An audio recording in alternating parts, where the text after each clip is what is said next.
coloque o bolo e o potinho de manteiga no armário e venha se deitar comigo.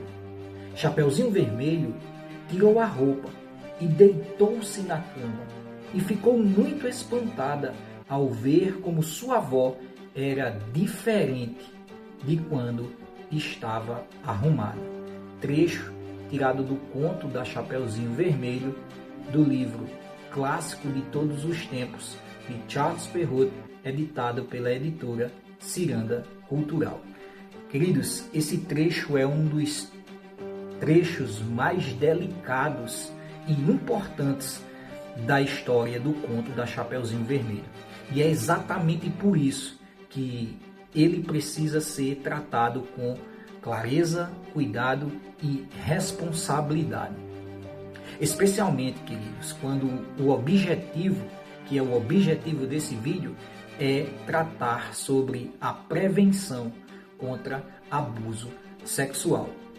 Seja muito bem-vindo ao Entre Linhas e Pensamentos, este espaço de reflexão onde olhamos para histórias, cultura e vida diária à luz das Escrituras. Aqui pensamos com cuidado, lemos com profundidade e caminhamos com discernimento. Eu sou o presbítero Alexandre Dias e convido você, nesse momento, a se aprofundar comigo nesse trecho da história de Chapeuzinho Vermelho, onde iremos abordar o tema prevenção contra abuso sexual. Sem mais delongas, vamos para o vídeo.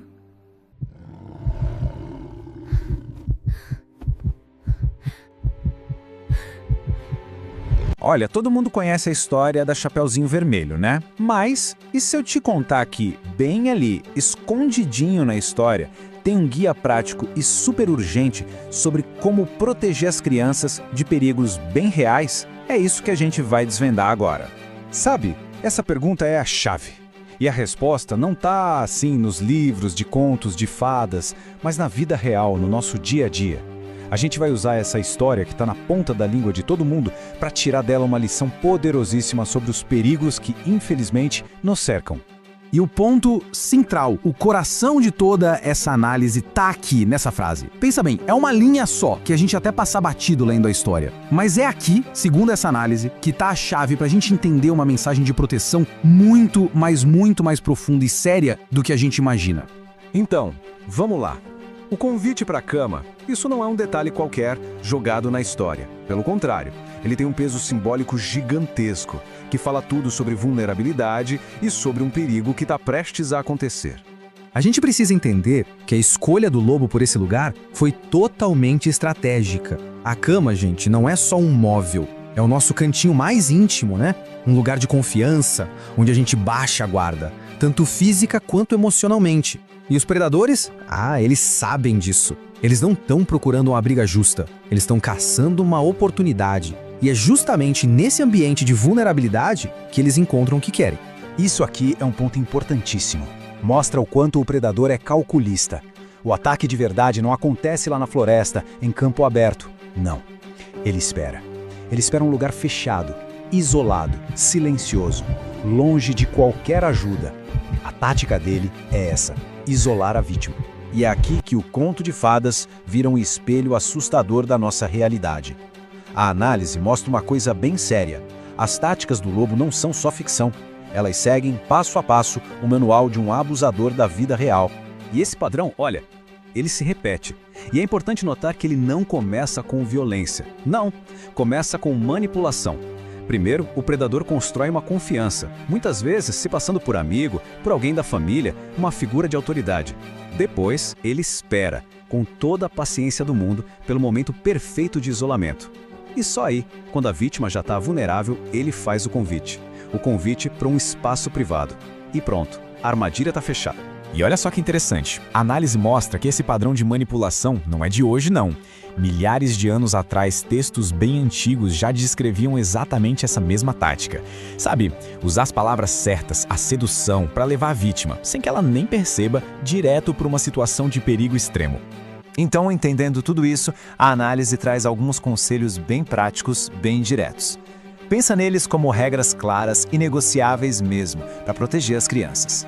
E as regras de proteção são basicamente essas 3, e são super importantes.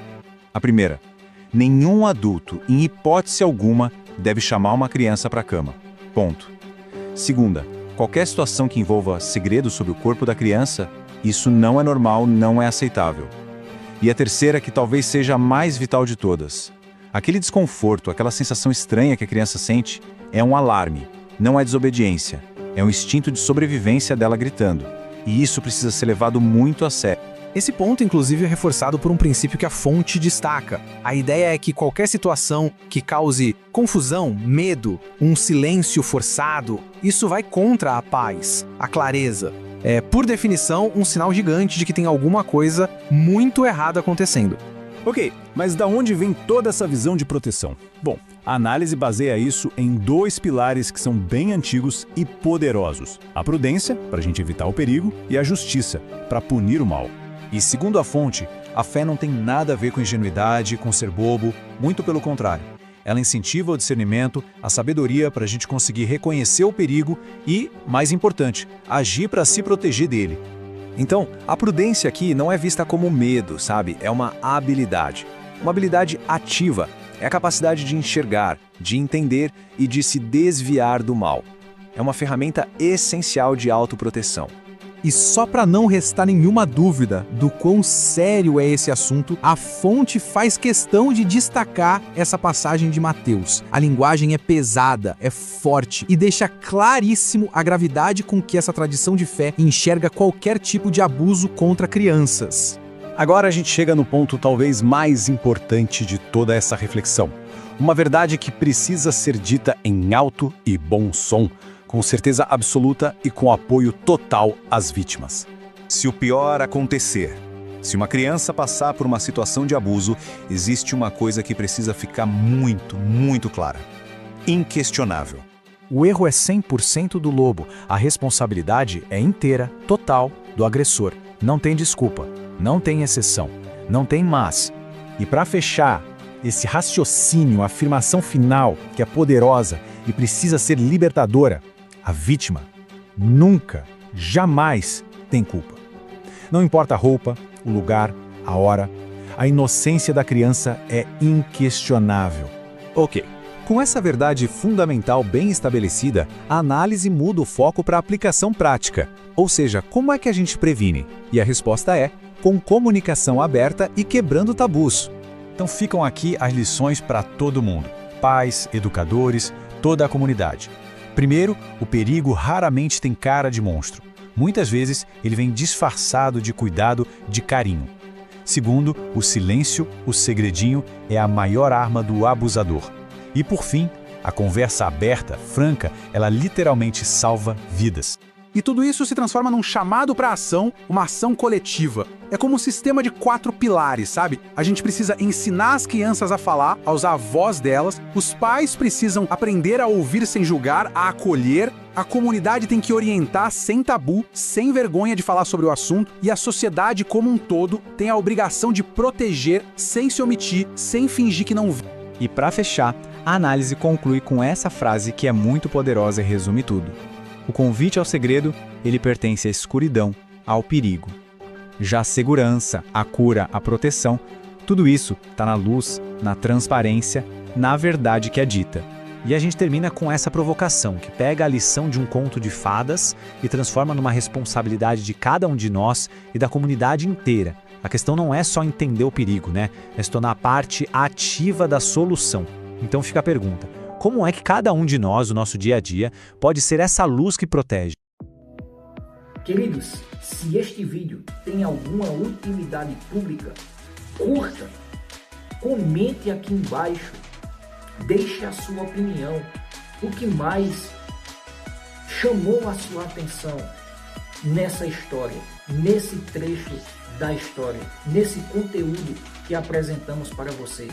Deixe a sua opinião aqui embaixo e nós estaremos dialogando uns com os outros. Não se esqueça também de compartilhar o vídeo com outras pessoas, para que este conteúdo atinja o máximo de pessoas possíveis. E não se esqueça de inscrever-se neste canal para receber mais vídeos como este. Até o próximo vídeo.